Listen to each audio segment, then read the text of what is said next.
आज फिर एक नया पैनिक जनरेट हुआ कि भाई अगर यूएस ने इस तरह से किया है तो ये जो वॉर जो है वो थोड़ा सा और एस्केलेट हो सकता है। ईरान से सप्लाई बहुत कम था क्योंकि ईरान के ऊपर में 2018 में यूएस ने कुछ ट्रेड बैन लगा दिया था जिसके कारण उसकी ऑयल सप्लाई बंद के बराबर थी। ईरान की खुद की माली हालत खराब है और उसको अगर वो बंद हो जाता है तो उसको और भी ज्यादा तकलीफ होगी। तो वो भी चाहेगा कि जल्द से जल्द ये जो वॉर की जो सिचुएशन वो खत्म हो। जब तक ये सारे जो घने बादल हम लोग देख रहे हैं वॉर के वो थोड़ा सा छट जाए उसके बाद में क्लैरिटी हम लोग देखेंगे। देखिए सबसे पहली वजह तो ये कि यूएस ने ईरान के ऊपर स्ट्राइक कर दिया। लगभग 11 दिन से इजरायल और ईरान के बीच में चल ही रहा था, एक दूसरे के ऊपर मिसाइलें दागी जा रही थी। 2 दिन पहले यूएस ने ये कहा था कि हम लोग 2 वीक के अंदर में डिसाइड करेंगे, मतलब कि 15 दिन में डिसाइड करेंगे कि हमें इस वॉर में कूदना है कि निकलना है। लेकिन कुछ न कुछ क्रेडिबल इन्फॉर्मेशन होगी यूएस के पास क्योंकि उन्होंने 2 दिन में एक स्ट्राइक कर दिया और जो ईरान की जो भी न्यूक्लियर फैसिलिटीज थी उसको वहां पे उन्होंने अपने B-2 बॉम्बर से बम दाग दिया। अब इससे जो फाइनेंशियल मार्केट है उसमें एक ऑलरेडी पैनिक का माहौल तो चल ही रहा था, थोड़ा सा पिछले 15-20 दिनों से इस तरह का माहौल था ही। तो आज फिर एक नया पैनिक जनरेट हुआ कि भाई अगर यूएस ने इस तरह सा किया है तो ये जो वॉर जो है वो थोड़ा सा और एस्केलेट हो सकता है कि ईरान जो है यूएस की फैसिलिटीज के ऊपर में जो मिड ईस्ट में जो फैसिलिटीज है वहां पे कुछ मिसाइलें मार सकता है, स्ट्राइक कर सकता है। रशिया या चाइना भी जो है ईरान को कुछ सप्लाई कर सकता है, मिलिट्री इक्विपमेंट्स, मिलिट्री वॉरहेड्स वगैरह सप्लाई कर सकता है। तो ये थोड़ा सा एक मार्केट में अभी असमंजस की स्थिति है, थोड़ा सा पैनिक सिचुएशन है और उसीलिए आज हम लोग देख रहे हैं कि market across the world US, Asian markets, Japan बोलो, चाइना बोलो, इंडिया बोलो, सारी मार्केट जो है वो थोड़ा सा एक नेगेटिव रिएक्शन दिया है। सेंसेक्स और निफ्टी करीब 1% के आसपास आज मार्केट माइनस में है। तो यही कारण है कि एक थोड़ा सा पैनिक सिचुएशन है। मिड ईस्ट में कोई भी जब भी कुछ भी एक्शन होता है तो उसका डायरेक्ट कॉन्सिक्वेंस आपको क्रूड ऑयल के ऊपर देखने को मिल रहा है।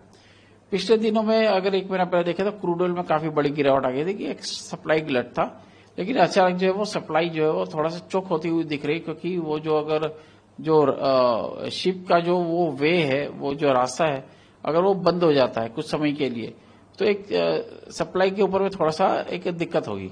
तो उसलिए साउथ एशिया जो है उसको प्रॉब्लम हो सकती है और इसी के कारण क्रूड ऑयल में एक फ्लेयर हमने देखा है और थोड़ा सा तेज हुआ है क्योंकि मैक्सिमम जो क्रूड ऑयल प्रोडक्शन है वो मिड ईस्ट एशिया से आ रहा है। तो ये एक डायरेक्ट कॉन्सिक्वेंस है क्रूड ऑयल के ऊपर में और इसलिए क्रूड ऑयल तेज हो रहा है। ईरान से सप्लाई बहुत कम था क्योंकि ईरान के ऊपर में 2018 में यूएस ने कुछ ट्रेड बैन लगा दिया था जिसके कारण उसकी ऑयल सप्लाई बंद के बराबर थी। कुछ सप्लाई चाइना में जा रही है, थोड़ा बहुत इंडिया में आ रहा है। तो हमारा ईरान से जो सप्लाई है वो बहुत कम है, मिनिमल है।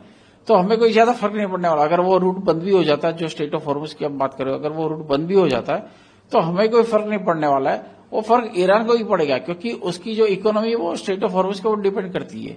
ईरान की खुद की माली हालत खराब है और उसको अगर वो बंद हो जाता है तो उसको और भी ज्यादा तकलीफ होगी। तो वो भी चाहेगा कि जल्द से जल्द ये जो वॉर की जो सिचुएशन है वो खत्म हो। और मुझे लगता है कि अगले 2-3 दिन में आप देखेंगे कि भाई ईरान भी जो है वो नेगोशिएशन टेबल पर आ जाएगा क्योंकि it has suffered a lot. तो मुझे लगता है कि अगले 2-3 दिनों में जो मेरी स्टडी बता रही है कि वो नेगोशिएशन टेबल पे आ जाएगा और उसका जो भी जो न्यूक्लियर पाइल्स था वो ऑलरेडी डिस्ट्रॉय हो चुका है, काफी ज्यादा डिस्ट्रक्शन वहां पे हुआ है। तो it is going to take a very long time कि वो वापस उसको रिसेरेक्ट कर सके। और अमेरिका ने बोल दिया कि वो ऑलरेडी रेजिम चेंज नहीं चाहता है, वो चाहता है कि उसका जो न्यूक्लियर जो वो बॉम्ब बनाने की फैसिलिटी है वो सारी बंद हो जाए। तो अगर वो खत्म हो गई है तो अगले 2-3 दिन में मुझे लगता है कि ईरान नेगोशिएशन टेबल पे आ जाएगा और वो आते ही वो सारा मामला ठंडा पड़ जाएगा।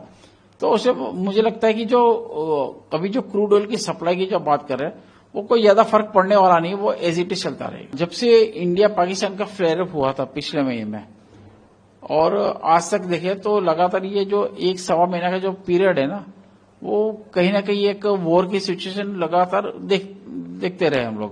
पहले इंडिया पाकिस्तान हुआ वो 4 दिन तक चला, उसके खत्म होने के बाद ही तुरंत जो पिछले 11 दिनों से इजरायल ईरान का हम लोग देख रहे हैं और अब उसमें यूएस भी खुद पड़ा है।